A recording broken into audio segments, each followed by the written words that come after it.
Halo, perkenalkan nama saya Mardatullah Dendang dengan NIM 19085 dari kelas C. Kali ini saya akan menjelaskan mengenai anestesi umum. Anestesi dari bahasa Yunani an yang artinya tidak atau tanpa, dan astetos yang artinya persepsi atau kemampuan untuk merasakan. Nah, secara umum, anestesi merupakan suatu tindakan menghilangkan rasa sakit ketika melakukan pembedahan dan berbagai prosedur lainnya yang menimbulkan rasa sakit pada tubuh. Saat anestesi yang baik harus memiliki kriteria. Yang pertama, sedasia adalah penggunaan obat anestesi untuk menghasilkan penurunan tingkat kesadaran sehingga menimbulkan rasa ngantuk dan menghilangkan rasa cemas tanpa kehilangan komunikasi lisan. Yang kedua yaitu analgesia, yaitu untuk mempertahankan kestabilan susunan saraf perifer dan sentral agar tidak terjadi perubahan proses sentral setelah menerima input aferen dari jaringan yang cedera. Yang ketiga, relaksasi, yaitu suatu teknik yang dapat membuat pikiran dan tubuh menjadi rileks melalui sebuah proses yang secara progresif akan melepaskan ketegangan otot di setiap tubuh. Menurut American Association of Anesthesiologists, anestesi umum merupakan pemberian obat yang menginduksi hilangnya kesadaran di mana pasien tidak arousable meskipun dengan stimulasi yang sangat menyakitkan. Tujuannya untuk menghilangkan nyeri, membuat tidak sadar, menyebabkan amnesia yang bersifat reversibel atau dapat kembali dan dapat diprediksi. Selanjutnya yaitu jenis anestesi umum. Ada dua. Yang pertama volatil atau secara inhalasi dan non-volatil atau secara injeksi dan parental. Secara volatil atau inhalasi itu sering digunakan pada anjing, namun memerlukan perangkat yang mahal dan rumit, serta mudah menguap, dan juga beberapa mudah terbakar dan baunya menyengat. Jenis volatil ini juga mengakibatkan keracunan dan iritasi pada sistem respirasi. Yang kedua yaitu jenis anestesi umum non-volatil atau secara injeksi atau parental.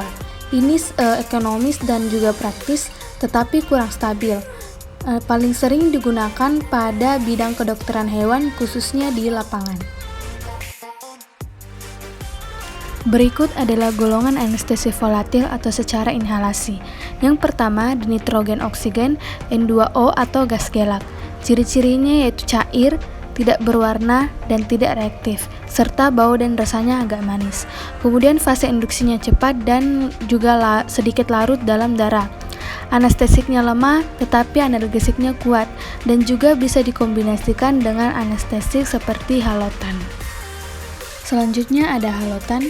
Ciri-cirinya yaitu tidak berwarna dan juga baunya enak, mendidih pada suhu 50 derajat Celcius, analgesiknya lemah tetapi anestesiknya kuat, menghambat otot jantung dan otot polos pembuluh darah, induksinya cepat atau mulus, serta menyebabkan hipotensi. Selanjutnya yaitu dietil ether. Ciri-cirinya yaitu baunya merangsang, tidak stabil, serta bisa meledak dan terbakar.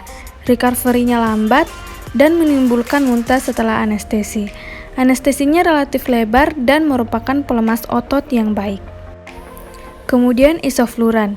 Ciri-cirinya yaitu bau yang tidak enak, analgesinya dan relaksasi otot baik, dan dapat menurunkan laju metabolisme otak terhadap oksigen.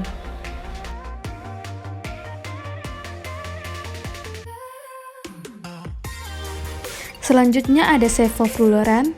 Ciri-cirinya itu baunya manis, tidak iritatif terhadap saluran pernapasan, menginduksi dalam waktu yang singkat, dan juga pemulihannya yang cepat. Dan yang terakhir yaitu metoxifluran. Ciri-cirinya itu indeks anestesi lebih kecil daripada ether, dan jika dikombinasikan dengan gas gelak maka akan toksik terhadap ginjal. Nah, selanjutnya ada golongan anestesi non-volatil atau secara injeksi atau parental. Yang pertama ada tropin yang berfungsi menghambat aktivitas kolinergik atau parasimpatis yang berbentuk kristal dan tidak berwarna serta tidak berbau. Kemudian ada propofol yaitu obat anestesi intravena yang paling sering digunakan dan pemulihannya juga cepat. Selanjutnya ada golongan anestesi non volatil yang lainnya, yaitu barbiturat, bekerja menghambat pusat pernapasan di medula oblongata serta tidak menimbulkan sensititasi jantung terhadap ketokolamin. Kemudian ketamin atau ketalar, yaitu berwarna putih, berbentuk kristal, mendidih pada suhu 258-261 derajat Celcius, berbau, analgesik yang kuat dan neuroleptik, dan pada jantung dapat meningkatkan tekanan darah dan denyut jantung. Yang selanjutnya ada tahapan proses anestesi umum atau stadium anestesi. Ada stadium 1, stadium 2, stadium 3, dan stadium 4. Mari kita lihat. Stadium pertama atau stadium analgesia atau analgesik, yaitu pemberian anestesik sampai hilangnya kesadaran sehingga pasien tidak lagi merasakan nyeri tetapi masih sadar. Selanjutnya ada stadium kedua atau stadium eksitasi atau terangsang. Ini dimulai sejak hilangnya kesadaran sampai munculnya pernapasan yang teratur yang merupakan tanda dimulainya stadium pembedahan.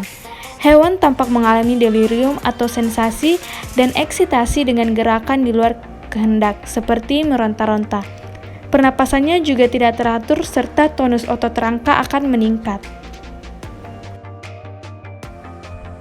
Selanjutnya ada stadium ketiga atau stadium pembedahan atau operasi yang dimulai dengan timbulnya kembali pernapasan yang teratur dan berlangsung sampai pernapasan spontan hilang. Stadium ketiga ini memiliki beberapa tingkat. Tingkat pertama yaitu pernapasan teratur, spontan dan seimbang, serta antara pernapasan dada dan perut. Kemudian gerakan bola mata terjadi di luar kehendak, dan pada anjing, kucing, refleks pedal masih ada dan cepat. Kemudian tingkat kedua, yaitu pernapasan teratur sampai frekuensinya lebih kecil, bola matanya tidak bergerak, dan juga pupil mata melebar. Otot rangkanya mulai melemas dan refleks lari hilang, sehingga pada tahap ini dapat dilakukan intubasi. Kemudian tingkat 3, ditandai dengan adanya respirasi otonom, frekuensi meningkat, amplitudo menurun, ada antara yang jelas pada inspirasi dan ekspirasi, kelihatan berhenti sebentar. Kemudian inspirasi toraks ringan, ritme pernafasan terganggu jika masuk stadium selanjutnya.